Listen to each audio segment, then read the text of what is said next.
For years, people have dumped all kinds of waste into the ocean. Even Coast Guard ships like What are you this. doing?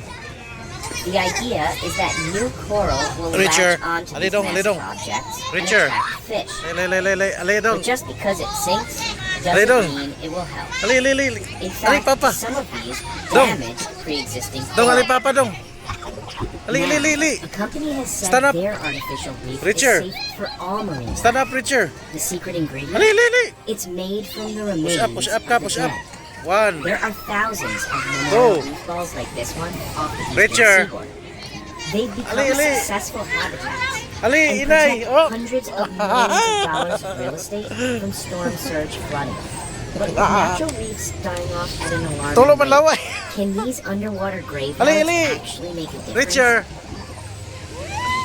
The two most important factors for a good reef are the materials you use and making sure it stays put. Larry Beggs and his team at Reef Innovations designed this bottom-heavy ball to withstand violent sea currents.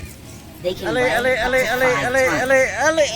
The chemicals in conventional concrete can harm sea creatures, so Reef Innovations has to use a special mix. The concrete is a pH neutralized marine grade concrete that is very important for coral growth, oysters, What are you doing? invertebrates and stuff that will go on the reef and attach to the big ball. The company uses fiberglass panels for the basic shape of the ball. They insert an inflated blade to the center column, creating holes that fish like shrimp.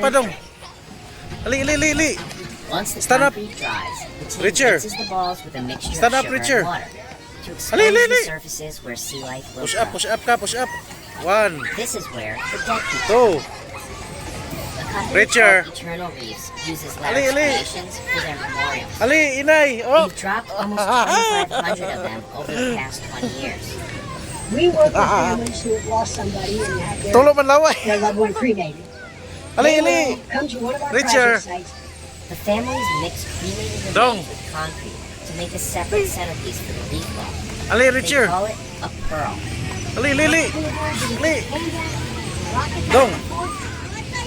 Stand up. On the top of the reef ball.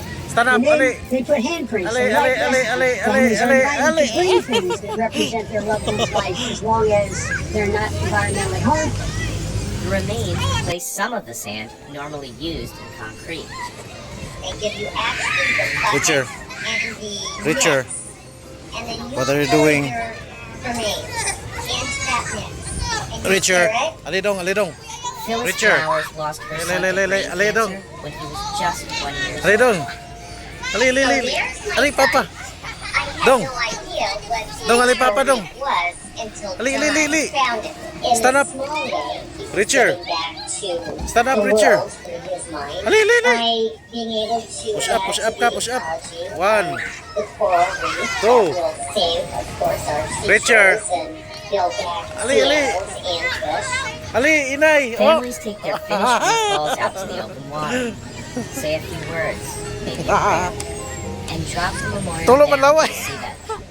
The whole process costs about the same as a conventional cemetery burial. On Florida's Atlantic coast, another company is in the underwater burial business. The Neptune Memorial Reef is the final resting place for over 1,000 people. Here, these remains are mixed into statues It's also a tourist attraction. We estimate there's probably over 2,000 divers a month that visit the Neptune Reef. Over the past century, people hope to create scenic dive sites in other places. They What are you doing? Passenger airplanes, car tires, even old battleships. Really companies Richard. cheaper ways of products that military actions. There's increased recognition that it's not good for the environment. In the early 1970s, a non-profit working with the Army Corps of Engineers dumped 2 million tires off the coast of Fort Lauderdale. The group optimistically called it the Osborne Reef. But the coral never grew. Seawater corroded the tires as well as the steel clips and nylon bonds holding them together. They broke apart, wiping out nearby natural reefs. Decades later, Florida began a cleanup expected to end by 2028. Some 600,000 Dong. tires are still down there. Healthy reefs Ali, provide Richard. a home for a quarter of all marine Ali, life, Ali.